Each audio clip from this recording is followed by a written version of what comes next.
Hi there, we're talking today about the Dell Inspiron 7400, the 2-in-1. James Sanders, you put together a great review for Tech Republic here. I know you've had this for about a month now, so just tell us some of the highlights, what you're finding. So with 2-in-1s, there's always going to be a little bit of compromise about how to make it a good laptop and a good tablet at the same time. For a 14-inch, it's going to be a little more challenging. There's not actually space inside the case to put the little stylus in, but it has some pretty powerful magnets that hold the pen in place. All right, well that's good. So it shouldn't come loose in a bag. It does stay attached pretty well. So and for those that lose things easily, maybe that Yeah. will, yeah. That, and it does fold nicely. It is a little heavy to hold. And when you, of course, like with any 2-in-1, you're holding it, you've got the keyboard in the back. The keyboard does disable, so you're not, having phantom key presses when you're using it. But overall, it's a decently powerful system. It has 16 gigs of RAM and an 8th generation Core i7 processor from Intel with vPro. So for corporate deployments, you can image these all at once using vPro technology. And that's something that they really want to highlight with this. So for corporate deployments, it makes a bit of sense. One nice thing about it, and we'll turn it back around here, the power button is pretty far isolated from the rest of the keyboard.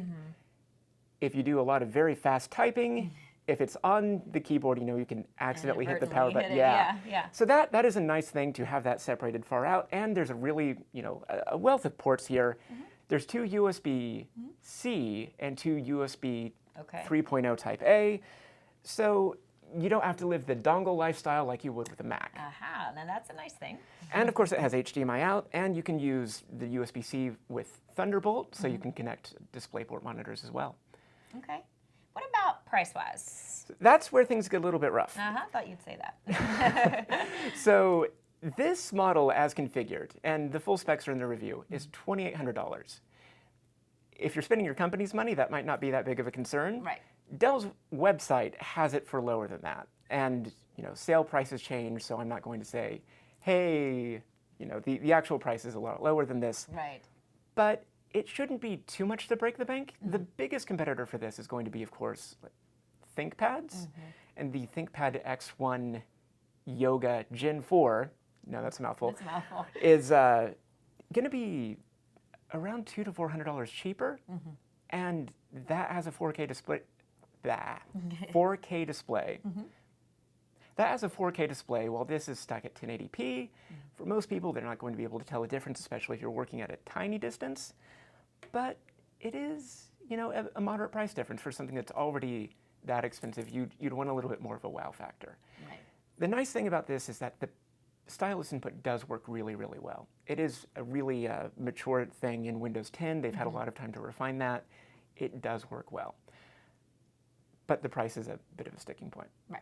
That'll give you some pause for sure. Yeah. Think about it and do some comparing. And, you're not just bound to 2-in-1s. You can always go for like a iPad Pro if you're looking for more of something with more tablet than laptop. And of course, there's external keyboards you can use for tablets as well. But it's really just, what is your use case for this is a really big consideration before taking the plunge on a purchase this big. Yeah, definitely do your research, and you can do that through James' review. The full review is on Tech Republic. Thanks for watching.